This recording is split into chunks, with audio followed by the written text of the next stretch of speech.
అందరికీ నమస్కారం. ఇక కథలోకి వెళ్తే శివ నవ్వుతూ బయటికి వెళ్ళిపోయాడు. అతని వెనుకే కేశవ కూడా. యష్కి మాత్రం శివ ఆలోచన అర్థం కాక అయోమయంగా ఉంది.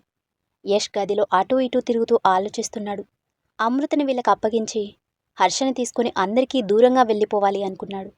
కానీ శివ పెట్టిన కండిషన్తో అయోమయంలో పడ్డాడు. అక్కడే ఉంటే అమృతకి ఎదురుపడాల్సి వస్తుంది. ఎందుకు బావా ఇలా చేశావని అడిగితే ఏ సమాధానం చెప్పగలడు? ఆలోచనలతో సతమతమవుతున్న యష్కి డోర్ బయట అమృత కనిపించింది. నిలబడిన చోటే ఉండిపోయాడు. తన భుజం మీద బాబు నిద్రపోతూ కనిపించడంతో అప్పుడు గుర్తొచ్చింది అతనికి హర్ష విషయం. అరే, నిద్రపోయాడా? భోజనం తినిపించాను. లోపలికి వచ్చి బాబుని బెడ్ మీద పడుకోబెట్టి బయటికి వెళ్ళిపోయింది. యష్కి తన బాధ అర్థమవుతుంది. కానీ ఏమీ చేయలేని పరిస్థితి అతంది. బెడ్ మీద కూర్చుని బాబు తల నిమురుతున్నాడు. ఇంతలో సుభద్ర భోజనం తీసుకుని యష్ గదికి వచ్చింది. యష్ బాబు, భోజనం చేయండి. మీకెందుకు అత్తయ్య శ్రమ? నేను కిందికి వచ్చేవాడిని కదా. లేదు బాబు, మీ అమ్మమ్మ తాతయ్య మీ అమ్మని తలుచుకుని బాధపడుతున్నారు. భోజనం కూడా చేయలేదు. వాళ్ళు తినకుండా మేము తినలేం కదా, అందుకే నీ గదిలోకి తీసుకొచ్చాను. అమ్మమ్మ తాతయ్య భోజనం చేయలేదా? సరే, మీరు వెళ్ళండి అత్తయ్య. సుభద్ర కిందకి వెళ్ళిపోయింది. బాబు నుదుటి మీద ముద్దు పెట్టి కిందకి వచ్చాడు యష్. జానకమ్మ కూర్చున్న చోటునే కదలకుండా ఉండిపోయింది. రఘురామయ్య గారి పరిస్థితి అలానే ఉంది. పడక కుర్చీలో వెనక్కి వాలి ఆయనలో ఆయనే కుమిలిపోతున్నారు. జానకమ్మ పక్కనే కూర్చుని చేయి పట్టుకున్నాడు. అమ్మమ్మ, ఏంటిది? అమ్మెలాగో మనల్ని వదిలేసి వెళ్ళిపోయింది. మీరు కూడా ఇలా అయిపోతే నేనేమైపోవాలి? ధైర్యంగా ఉండండి అమ్మమ్మ. ఇంకా ఏం మిగిలిందని ధైర్యంగా ఉండాలిరా? దాన్ని కల్లారా చూసుకొని 25 ఏళ్ళవుతుంది. ఇన్నాళ్ళు అది దూరంగా ఉన్నా ఎక్కడో ఒకచోట సంతోషంగా ఉంటుందిలే అని నాకు నేను సర్ది చెప్పుకున్నాను. కానీ ఇప్పుడు అది ప్రాణాలతోనే లేదని తెలిసి ఈ అమ్మ మనసు ఎలా తట్టుకుంటుందిరా? ఏడుస్తూ యష్ని హత్తుకుంది. యష్ ఆవిడ్ని గుండెలకి హత్తుకొని కళ్ళ నీళ్లు పెట్టుకున్నాడు. జానకమ్మ మాటలు వింటుంటే రఘురామయ్య గుండె బాధతో బరువెక్కింది. మనిషికి అసలైన నరకం ఏంటో తెలుసా బాబు? కడుపును పెట్టిన బిడ్డల చావు కల్లారా చూడ్డం. తల్లిదండ్రులకి దానికంటే పెద్ద శిక్ష ఇంకేదీ ఉండదు. అమ్మమ్మ, ప్లీజ్, ఇప్పటికే అమ్మా నాన్నల్ని పోగొట్టుకున్నాను. మీకు కూడా ఏమైనా అయితే తట్టుకునే శక్తి నాకు లేదు. అమ్మని తిరిగి తీసుకురాలేనని తెలుసు. అందుకే మీ అందరికీ ప్రాణమైన అమృతని మీకు తిరిగిచ్చేశాను. జానకమ్మ కళ్ళు తుడుచుకొని యష్ వైపు చూసింది. నిజం చెప్పరా, నువ్వు అమృతని ఇష్టపడడం లేదు? అమృతని ఇష్టపడని వాళ్ళు ఎవరుంటారమ్మమ్మా? ఈ ఊరందరికీ తనంటే ఇష్టమే కదా. నువ్వెప్పుడూ అమ్ముకి బంగారు బొమ్మ అని దిష్టి తీసేదానివి కదా. ఆ బంగారం ఎక్కడేంటో వెలుగుంటుందో అక్కడే ఉండాలమ్మమ్మా. మరా బాబెవరు? అమ్ముని అమ్మ అంటున్నాడు, నిన్ను డాడీ అని పిలుస్తున్నాడు. ఎవరా బాబు? నా కొడుకమ్మమ్మ. జానకమ్మతో పాటు రఘురామయ్య కూడా షాక్ అయ్యాడు. అప్పుడే చంద్రం శివ పొలం నుంచి రావడంతో సుభద్ర కూడా కిచెన్ నుంచి బయటికి వచ్చింది. యష్ మాటలు విని అక్కడే ఆగిపోయారు వాళ్ళు. నీకు పెళ్ళయిందా? అవును. మరి మరి అమ్మునెందుకు తీసుకెళ్ళావు? మీకు అన్ని నిజాలు తెలియాలమ్మమ్మ. అసలేం జరిగిందో చెప్తాను. యష్ ఊరొచ్చినప్పటి నుంచి అమృతని తీసుకెళ్లడం వరకు, అక్కడికి వెళ్ళిన తర్వాత ఆ 3 నెలల్లో వాళ్ళ జీవితంలో జరిగిన సంఘటనలు అన్నీ వివరంగా చెప్పాడు యష్. అందరూ బాధగా అతన్ని చూస్తూ ఉండిపోయారు. అమృత గదిలో నుంచే వాళ్ళ మాటలు వింటూ కూర్చుంది. అమ్మ చావుకి కారణం అమృత మాటలే అనుకుని తనని పెళ్లిలోంచి తీసుకెళ్ళిపోయాను. మా ఇద్దరికీ పెళ్ళైనట్టుగా అందరినీ నమ్మించాను. కానీ ఆ తర్వాత తెలిసింది, నా వేద నా జ్ఞాపకాలకి ఊపిరిపోసి తను ఊపిరి వదిలేసిందని. ఒకరు తీరని పగతో, ఇంకొకరు అసూయతో తన జీవితాన్ని చిదిమేశారమ్మమ్మ. జానకమ్మ బాధగా యష్ తల నిమిరింది. అమృత చేయని తప్పుకి తనని మీ అందరికీ దూరం చేశాను. ఆ తప్పు సరిదిద్దుకోవడానికే తనని తీసుకొచ్చాను. నేను చేసింది క్షమించేంత చిన్న తప్పు కాదని నాకు తెలుసు. కానీ ఆ తప్పు వల్లే నా వేద గురించి నిజం తెలిసింది. నా కొడుకు నా దగ్గరికి వచ్చాడు. అమృతకి నేను అన్యాయం చేసినా తన వల్ల మాత్రం నాకు మంచే జరిగిందమ్మమ్మ. అలాంటి తనకి మంచే జరగాలి. శివ అమృతని ఎంత ఇష్టపడ్డాడో నాకు తెలుసు. తను అర్థం చేసుకుంటాడనే నమ్మకంతోనే అమ్ముని తీసుకొచ్చాను. ఇంతలో పై గదిలో నుంచి బాబు ఏడుపు వినిపించింది. అందరూ కంగారుగా అటువైపు చూసేసరికి అమృత పరిగెత్తుకుంటూ వెళ్ళి బాబుని గుండెలకి హత్తుకుంది. నిద్రలోనే ఏడుస్తూ అమృతని కార్చుకుపోయాడు వాడు. లేదు నాన్నా, ఏడవకు, అమ్మొచ్చేసింది కదా, భయపడకు, పడుకో. వాడి వెన్ను నిమురుతూ ధైర్యం చెప్పేసరికి మెల్లిగా నిద్రలోకి జారుకున్నాడు. యష్తో పాటు మిగిలిన వాళ్ళు గది బయట నిలబడి చూస్తున్నారు. తల్లి బిడ్డని ఓదార్స్తున్నట్టే ఉంది అక్కడి దృశ్యం. బాబు నిద్రపోవటంతో చప్పుడు చేయకుండా పక్కకి వచ్చేశారు. బాబుకి తన కన్న తల్లి గురించి ఏమీ తెలియదు. వాడు అమ్మునే తన తల్లి అనుకుంటున్నాడు. మేము ఇంకా ఇక్కడే ఉంటే వాడు అమృతకి మరింత దగ్గరవుతాడు. ప్లీజ్ శివ, మమ్మల్ని వెళ్ళిపోనివ్వు. బంధాల నుంచి తప్పించుకోవడం అంత సులభం కాదు యష్. నువ్వు తప్పించుకోవాలని చూడకు, అదెవరికీ మంచిది కాదు. శివ మాటలు అర్థం కాక అయోమయంగా చూశాడు యష్. ఇప్పుడు నువ్వు వెళ్ళిపోయినంత మాత్రాన సమస్య తీరిపోదు. ఈ ఊర్లో అందరూ మీ ఇద్దరిని భార్యాభర్తలనే అనుకుంటున్నారు. అలాంటిది ఇప్పుడు నేను తనని పెళ్లి చేసుకోవాలంటే అమ్ము నీ భార్య కాదు అని వాళ్ళందరికీ తెలియాలి కదా. అందుకే రేపు ఊరి వాళ్ళందరి సమక్షంలో విషయం చెప్పి ఆ తర్వాత పెళ్లి చేసుకుంటాను.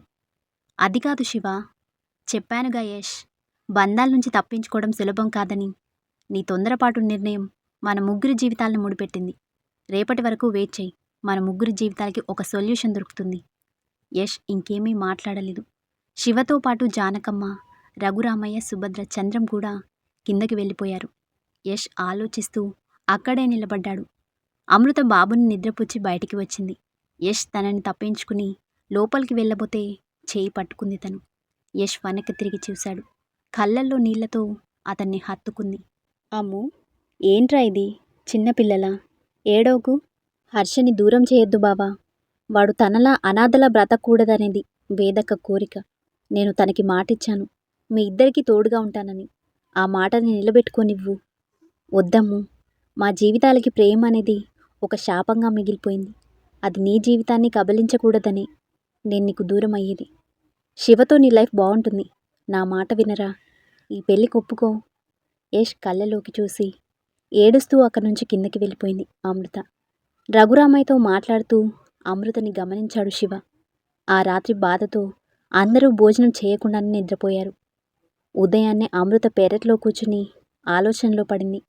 సుభద్ర బాధగా తననే చూస్తుంది. ఇంతలో చంద్రం పొలం నుంచి ఇంటికి వచ్చాడు. సుభద్ర, ఇక్కడేం చేస్తున్నావు?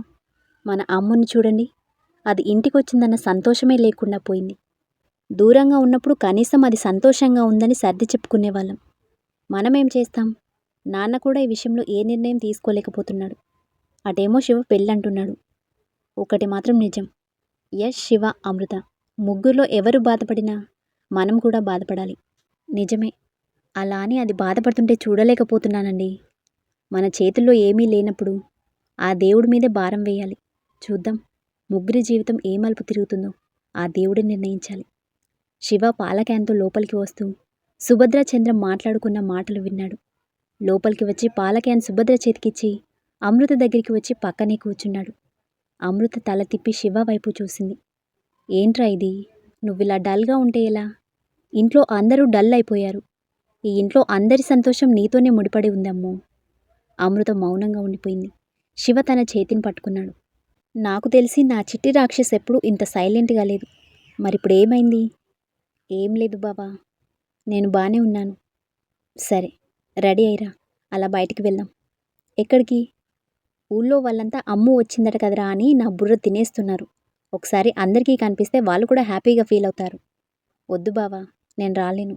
ఏం, ఎందుకని? ప్లీజ్ బావా, అర్థం చేసుకో, నేను రాలేను. సరే అయితే వాళ్ళనే ఇక్కడికి రమ్మంటాను. బావా, సాయంత్రం మనం ఎంగేజ్మెంట్ అమ్ము, అప్పుడైనా అందరెదురుగా రావాలి కదా. ఏంటి, ఎంగేజ్మెంటా? ఇంత సడన్గా ఏంటి బావా? రిలాక్స్ అమ్ము. యష్ ఇక నుంచి వెళ్ళిపోవడానికి తొందరపడుతున్నాడు. పాపం, తన్ని ఇబ్బంది పెట్టడం ఎందుకు? అందుకే సాయంత్రం ఎంగేజ్మెంట్ ఫంక్షన్లో అందరికీ నిజం చెప్పి మన ఎంగేజ్మెంట్ చేసుకుందాం, ఓకేనా? బావా, సరే సరే, నాకు చాలా పనులున్నాయి, వెళ్ళొస్తాను. శివ అక్కడి నుంచి వెళ్ళిపోయాడు. అమృతలో కంగారు మొదలైంది. ఇక కట్ చేస్తే బాబుకి స్నానం చేయించి రెడీ చేశాడు యష్. తల దువ్వుతూ ఉంటే అటూ ఇటూ వెతుకుతున్నాడు వాడు. హర్ష, కుదురుగా ఉండు. అమ్మెక్క డాడీ, రోజు అమ్మేగా నన్ను రెడీ చేసేది. ఇవాళెందుకు నువ్వు చేస్తున్నావు? ఇవాళే కాదు, రోజు నిన్ను డాడీని రెడీ చేస్తాడు. ఇక నుంచి నువ్వు అమృతని అమ్మ అని పిలవకూడదు, అర్థమైందా? అమ్మని అమ్మ అని కాకపోతే ఇంకేమని పిలవాలి? పిలవకూడదని చెప్పాను కదా. మా హర్ష గుడ్ బాయ్ కదా. డాడీ చెప్పిన మాట వింటాడు కదా. నేను వినను. నాకు అమ్మ కావాలి. నేను అమ్మ దగ్గరే ఉంటాను. తప్పు హర్ష. తను నీకు అమ్మ కాదు. అలా పిలవకూడదు. వాడు ఏడుస్తూ బయటికి పరిగెత్తాడు. హర్ష ఆగు. హర్ష హర్ష ఆగు నాన్నా. కిందకి వచ్చి అమృతని చుట్టేశాడు వాడు. యష్ కూడా హర్ష వెనకే వచ్చాడు. అమృత బాబుని ఎత్తుకుంది. ఏమైంది నాన్నా? డాడీ చూడు, నువ్వు మా అమ్మవి కాదు అంటున్నాడు. నేను నిన్ను అమ్మ అని పిలవకూడదంట. అమృత యష్ వైపు చూసింది. అతను మౌనంగా తలదించుకున్నాడు. చెప్పమ్మా, నువ్వు మా అమ్మవి కాదా? చచా, ఎందుకు కాదు? మీ డాడీ నీతో జోక్ చేస్తున్నాడు అంతే. అమ్ము, వాడికి అనవసరంగా ఆశలు కల్పించకు. అమృత చేతిలోంచి బాబుని లాక్కుని తీసుకెళ్ళిపోయాడు. అమృత వాళ్ళ వైపే చూస్తుంది. సుభద్ర టిఫిన్ తీసుకొచ్చి ఇవ్వటంతో హర్షకి తినిపించడానికి ప్రయత్నిస్తున్నాడు. వాడు మాత్రం తిననని మారం చేస్తూ యష్ని ముప్పతిప్పలు పెడుతుంటే నవ్వొచ్చింది అమృతకి. నవ్వుతూ దగ్గరికి వచ్చి యష్ చేతిలో ప్లేట్ తీసుకుని హర్షకి తినిపించింది. మారు మాట్లాడకుండా తినేశాడు. యష్ ఆశ్చర్యంగా చూశాడు. పిల్లల్ని చూసుకోవడం అంత సులభమైన పని కాదు బావా. బుజ్జగించాలి, ఆడించాలి, అన్నింటికీ మించి తల్లి లాలన కావాలి. నీ పిచ్చితనంతో వాడికి అవన్నీ దూరం చేస్తున్నావు. అలా అని మాకోసం నీ జీవితాన్ని పనంగా పెట్టలేనమ్ము. బాబుని తీసుకుని అక్కడి నుంచి వెళ్ళిపోయాడు. అమృత బాధగా వాళ్ళు వెళ్ళిన వైపే చూస్తూ ఉండిపోయింది. జానకమ్మకి వాళ్ళిద్దరి సంభాషణ అర్థమవుతూనే ఉన్నా, ఎవరి తరపున మాట్లాడినా ఇంకో మనిషి బాధపడే అవకాశాలు ఎక్కువగా ఉండటంతో మౌనంగా ఉండిపోయింది. అమృత ఏడుస్తూ గదిలోకి వెళ్ళిపోయింది. జానకమ్మ బాధగా రఘురామయ్య దగ్గరికి వచ్చి ఎదురుగా నిలబడింది. ఏంటి జానకి, ఏమైనా చెప్పాలా? అవునండి, మన అమ్ముని యష్ని చూస్తే బాధగా ఉందండి. బాబు కూడా అమ్ముకి బాగా దగ్గరయ్యాడు. మనం ఏం చేయగలం జానకి? వాడే కదా అమ్ముకి శివకి పెళ్లి చేయండి అని చెప్పింది. పైగా శివని కూడా వాడే ఒప్పించాడు. వాడే అమ్ముని వద్దనుకుంటుంటే మనం ఏం చేయగలం? జీవితంలో అన్నీ కోల్పోయాడండి. అందుకే వాడి జీవితం గురించి సరైన నిర్ణయం తీసుకోలేకపోతున్నాడు. మీరు ఒకసారి వాడితో మాట్లాడితే. ఏమని మాట్లాడాలి? ఇంత జరిగినా సరే శివ ఇంకా అమ్ము మీద ఆశలు పెంచుకున్నాడు. వాడి కోసం ఆలోచిస్తే వీడు బాధపడాల్సి వస్తుంది. వీడి కోసం ఆలోచిస్తే వాడు బాధపడాల్సి వస్తుంది. ఇద్దరిలో ఎవరు బాధపడినా మనం బాధపడాల్సిందే. నిజమే కావచ్చండి. అలానే మనం ఇప్పుడు సరైన నిర్ణయం తీసుకోకపోతే ముగ్గురి జీవితాలు ప్రశ్నార్థకంగా మిగిలిపోతాయండి. ఊర్లో అందరూ అమ్ముని యష్ భార్య అనుకుంటున్నారు. ఇప్పుడు కాదని చెప్పినా వాళ్ళు మనసుల్లో ఎన్నో అనుమానాలు రేగుతాయి. ఆ అనుమానాల మధ్య అమృతని పెళ్లి చేసుకుని శివ మాత్రం ఎలా సంతోషంగా ఉండగలడు? నాకేమీ అర్థం కావటం లేదు జానకి. ఎవరిని ఓదార్చాలో, ఎవరికి సర్ది చెప్పాలో అర్థం కాక తల బద్దలవుతుంది. ఈ విషయంలో మనం ఏం చేయలేం. ఎలా జరగాలనుంటే అలాగే జరుగుతుంది. ఇక సాయంత్రం అవుతుండగా ఊరిలోని పెద్దలు కుటుంబాలతో సహా రఘురామయ్య ఇంటికి చేరుకున్నారు. అందరినీ బయట వరాండాలో కూర్చోబెట్టి లోపలికి వచ్చాడు శివ. ఇంట్లో అందరూ అయోమయంగా అతని వైపు చూశారు. కేశవ, గాయత్రి కూడా అక్కడే ఉన్నారు. ఏంటి అందరూ అలానే ఉన్నారు? ఊర్లో పెద్దవాళ్ళందరూ వచ్చేశారు. త్వరగా రెడీ అవ్వండి. శివ, ఏంట్రా ఇది? మాకేమీ అర్థం కావటం లేదు. అమృత 3 నెలల తర్వాత ఇంటికొచ్చింది. అందరూ తనని యష్ భార్య అనుకుంటున్నారు. నువ్వేమో తనని పెళ్లి చేసుకుంటాను అంటున్నావు. అసలేంటిదంతా? ఊర్లో వాళ్ళకి తెలిస్తే మన కుటుంబం గురించి అందరూ విచిత్రంగా మాట్లాడుకుంటారా? గాయత్రి శివకి సర్ది చెప్పడానికి ప్రయత్నిస్తుంది. అమ్ము ఇంటి నుంచి బయటికి వెళ్ళినప్పుడే మన ఫ్యామిలీ గురించి మాట్లాడుకోవటం మొదలుపెట్టారు. ఇంకా కొత్తగా అనుకోవటానికి ఏముందమ్మా? అవన్నీ నాకు తెలియదు. ఈ పెళ్ళి మాత్రం మాకిష్టం లేదు. అయితే మీరు పెళ్ళికి రావద్దు. అది కాదురా, అర్థం చేసుకోవడానికి ప్రయత్నించు. 3 నెలలు అమృత యష్తో కలిసింది. వాళ్ళ మధ్య ఏ సంబంధం లేకపోవచ్చు. కానీ దాన్ని మనం నిరూపించలేం. ఈ గందరగోళంలో నువ్వు తనని పెళ్లి చేసుకుంటే నలుగురు 4 రకాలుగా మాట్లాడుకుంటారు. అవునురా, అమృత మీద మాకేం కోపం లేదు. మా భయం మీ ఇద్దరి భవిష్యత్తు గురించే.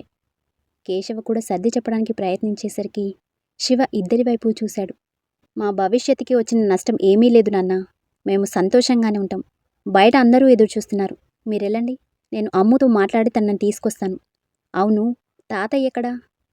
అమ్ము గదిలో ఉన్నారా? హో, సరే, నేను తీసుకొస్తాను. ఇకెవరూ ఏమీ మాట్లాడలేక అక్కడే ఉండిపోయారు.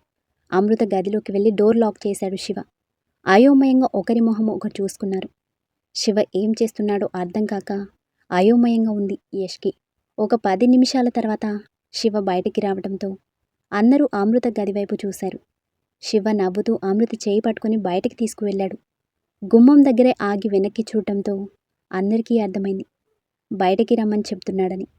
ఇక చేసేదేం లేక శివ వెనక్కి బయటికి వచ్చారు.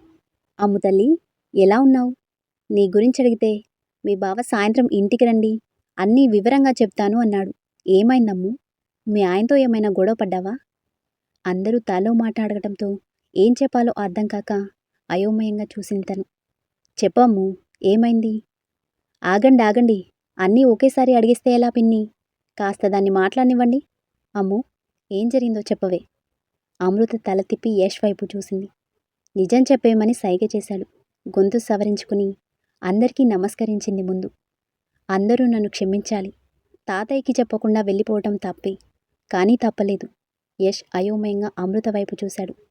ఈ రోజుల్లో ఇవన్నీ మామూలేలే తల్లి. పిల్లల్ని కనగలం గాని వాళ్ళ రాతల్ని కనగలమా? రాజీ పడక తప్పదు కదా. కరెక్ట్ అత్తా. అందుకే తాతయ్య మనసు మారుంటుందని ఆయన్ని తీసుకుని వచ్చేశాను. నా అదృష్టం, తాతయ్య నన్ను క్షమించేశారు. పోనీలే, సరస్వతమ్మలాగే ఎక్కడ నిన్ను కూడా దూరం పెడతారు అని భయపడ్డాం. ఇంతకీ మీ ఆయన నిన్ను బాగా చూసుకుంటున్నాడా? అది కడుపులో తిప్పినట్టయి పెరట్లోకి పరిగెత్తింది తను. అందరూ కంగారుగా లోపలికి చూస్తున్నారు. రఘురామయ్య సైగ చేయటంతో జానకమ్మ, సుభద్ర లోపలికి వెళ్లారు. వాంతి చేసుకుని మొహం మీద నీళ్లు కొట్టుకుంది. అమ్ము, ఏమైంది? ఏముంటుంది జానకమ్మ గారు, శుభవార్తే అయ్యుంటుంది. లోపలికి వస్తూ అంది ఒక పెద్దావిడ. అమృత దగ్గరికి వచ్చి చెవిలో ఏదో అడిగింది. దానికి అమృత సమాధానం చెప్పడంతో నవ్వుతూ జానకమ్మ వైపు, సుభద్ర వైపు చూసింది. కంగారు పడాల్సిందేం లేదు జానకమ్మ గారు, శుభవార్తే. మన అమ్ము తల్లి కడుపుతోంది. జానకమ్మ, సుభద్ర అయోమయంగా ఒకరి మొహం ఒకరు చూసుకున్నారు. యష్కి ఏం జరుగుతుందో అర్థం కాక షాక్తో ఫ్రీజ్ అయిపోయాడు. ఇదేంటి, అమ్ము ప్రెగ్నెంటా? ఇదెలా సాధ్యం? నేనసలు తనని ఒకవేళ తాగిన మత్తులో ఎప్పుడైనా ఏమైనా జరిగిందా? నాకేం గుర్తులేదే. ఓ గాడ్, ఇప్పుడు నేను శివకి ఏం సమాధానం చెప్పాలి? ఆవిడ బయటికి వచ్చి అందరికీ విషయం చెప్పడంతో అందరూ సంతోషంగా అమృతకి, యష్కి శుభాకాంక్షలు చెప్తున్నారు. యష్ ఇంకా ఆ షాక్ నుంచి తేరుకోలేదు. అమృతని తీసుకొచ్చి పక్కనే నిలబెట్టడంతో తన వైపు చూశాడు. ముసిముసిగా నవ్వుతూ ఓరగా కన్ను గీటింది. అప్పుడు అర్థమైంది యష్కి డ్రామా ఆడుతుందని. కోపంగా తన వైపు చూసేసరికి తను చూపులు తిప్పుకొని నవ్వుతూ అందరికీ నమస్కరించింది. ఇరికించేసింది. దీని ఆలోచన ఏంటో ముందే తెలుసుకొని ఉండాల్సింది మనసులోనే అనుకుంటూ పైకి మాత్రం స్మైల్ చేస్తున్నాడు. కాసేపటికి ఆ విషయం ఊరంతా పాకటంతో పళ్ళు, స్వీట్స్ తీసుకుని వచ్చి అమృతకిస్తున్నారు. ఇంట్లో అందరూ అయోమయంగా చూస్తున్నారు, ఒక్క రఘురామయ్య తప్ప. అమృత అవేమీ పట్టినట్టు ఊరి వాళ్ళు తెచ్చిన బుట్టలో ఒక చింతకాయ తీసుకుని తింటూ కూర్చుంది. తాతయ్య, చింతకాయలు ఇంకో 2 బుట్టలు తెప్పించండి, చాలా రోజులైంది తిని. యష్కి కోపం నశాలానికి అంటింది. కోపంగా తన దగ్గరికి వచ్చి చేయి పట్టుకొని పైకి లేపాడు. ఏంటిదంతా? ఎందుకు అందరికీ అబద్ధం చెప్పావు? అబద్ధమేంటండి? మరీ అంత అమాయకంగా మొహం పెట్టకు. అసలు నేను చెప్పమన్నదేంటి, నువ్వు చెప్పిందేంటి? ఏమో, నాకేం తెలీదు. శివ బావ చెప్పమన్నాడు, అలానే చెప్పాను. యష్ ఆశ్చర్యంగా శివ వైపు చూసేసరికి చూపులు తిప్పుకొని అటూ ఇటూ చూస్తున్నాడు. అప్పుడు అర్థమైంది ఇదంతా శివ ప్లానే అని. శివ, ఏంటిది? బ్రదరు, నాకు చిన్నప్పటి నుంచి అమ్ముని సంతోషపెట్టడం మాత్రమే తెలుసు. అలాంటిది నా వల్ల తను బాధపడుతుంటే ఎలా చూస్తూ ఊరుకుంటాను? తను మళ్ళీ ఇంట్లో అడుగుపెట్టినప్పుడే అర్థమైంది తన మనసులో నీ మీద ప్రేమ నింపుకుందని. అప్పుడు నీకు చెప్పినా వినే పరిస్థితిలో లేవని అర్థమైంది. అందుకే నువ్వు ఇల్లు విడిచి వెళ్లకుండా అందరి ముందు ఇలా లాక్ చేయాల్సి వచ్చింది. అందుకని అమృత ప్రెగ్నెంట్ అని అబద్ధం చెప్పాలా? ఈ విషయంలో మాత్రం నా ప్రోత్సాహం ఏం లేదు. అసలు తను చెప్పే వరకు నాకు ఈ ప్లాన్ గురించి తెలీదు. యష్ అమృత వైపు తిరిగాడు. నాకేం తెలీదు, ఈ ప్లాన్ తాతయ్యది. వాట్? వాటూ లేదు, వంకాయ లేదు. తాతయ్య చెప్పమంటేనే అలా చెప్పాను. ఈసారి భారీ షాకే తగిలింది యష్తో పాటు అందరికీ. యష్ అయోమయంగా రఘురామయ్య వైపు చూశాడు. అంటే శివ ప్లాన్ గురించి నాకు ముందే చెప్పాడు. దానికి కొంచెం డోస్ పెంచితే బాగుంటుంది కదా అని నేనే అలా చెప్పమన్నాను. తాతయ్య, మీరు కూడానా? అసలేం చేస్తున్నారో మీకు అర్థమవుతుందా? అమ్ము నాతో సంతోషంగా ఉండలేదు. ఆ విషయం నువ్వెలా చెప్పగలవు యష్? ఆడవాళ్ళు ఆస్తుల్లోనో అంతస్తుల్లోనో సంతోషాలు వెతుక్కోరు.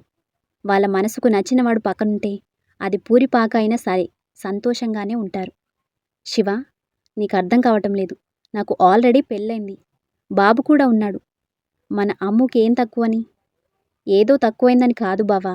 నేను వేదికకి మాటిచ్చాను. ఆ మాట కోసం ఎంత దూరమైనా వెళ్తాను. నువ్వు అన్నీ వదులుకొని అందరికీ దూరంగా వెళ్ళిపోవాలనుకున్నావు. కానీ ఇక్కడ నీకంటూ ఒక కుటుంబం ఉంది. నిన్ను అలా అనాథలా వదిలేస్తారని ఎలా అనుకుంటున్నావు? పల్లెటూరు వాళ్ళకి పంతాలు పట్టింపులే కాదు, ఆప్యాయతలు అనురాగాలు కూడా మెండుగానే ఉంటాయి. ఎన్ని గొడవలు పడ్డా సాటి మనిషి ఆపదలో ఉన్నాడు అంటే అన్నీ మర్చిపోయి అండగా నిలబడతారు. మన హర్ష ఇలాంటి వాతావరణంలోనే పెరగాలి బావా. యష్ మౌనంగా ఉండిపోయాడు. రఘురామయ్య అతని చేతులు పట్టుకున్నాడు. నన్ను క్షమించరా. నా తమ్ముడికిచ్చిన మాట కోసం ఇన్నాళ్ళు మీ అమ్మ మొహం కూడా చూడలేదు. ఇప్పుడు చూద్దామన్నా అది ప్రాణాలతో లేదు. మీ అమ్మ చనిపోయిందని నువ్వు చెప్పిన క్షణం అర్థమైంది. అర్థం లేని పంతాలతో నేనెంత పెద్ద తప్పు చేశాను. రఘురామయ్య గొంతు బాధతో పూడుకుపోయింది. తాతయ్య, ఆయన కన్నీళ్లు తుడుచుకుంటూ యష్ వైపు చూశాడు. మేముండగా నువ్వు అనాథవి కాదురా. మీ అమ్మ విషయంలో చేసిన తప్పుని నీ విషయంలో చేయను. నువ్విక్కడే ఉండాలి. తాతయ్య, ఇది నా ఆర్డర్ అంతే. కాదని గడప దాటావో ఈ తాతయ్య శవాన్నే చూస్తావు. తాతయ్య, ఏంటా మాటలు? ఏంటండి అది? అవే మాటలు. వాడిక్కడే ఉంటాడు గాని మీరు అలా మాట్లాడకండి. యష్ ఇంకేం మాట్లాడలేక అక్కడి నుంచి తన గదిలోకి వెళ్ళిపోయాడు. అమృత శివని చూసి నవ్వుతూ కళ్ళతోనే థ్యాంక్స్ చెప్తుంది. శివ నవ్వుతూ కళ్ళార్పి బయటకి నడిచాడు. అతని కళ్ళల్లో చిన్న నీటిధార కనుల పక్కగా పాకుతూ కిందకి జారింది. వేలితో ఆ నీటి చుక్కని తుడిపివేసి సంతోషంగా బయటికి నడిచాడు. ముందు రోజు రాత్రి రఘురామయ్యతో మాట్లాడిన విషయం గుర్తొస్తుంది శివకి. అందరూ నిద్రపోయిన తర్వాత వీధిలో ఉన్న రావి చెట్టు దగ్గరికి వచ్చాడు రఘురామయ్య.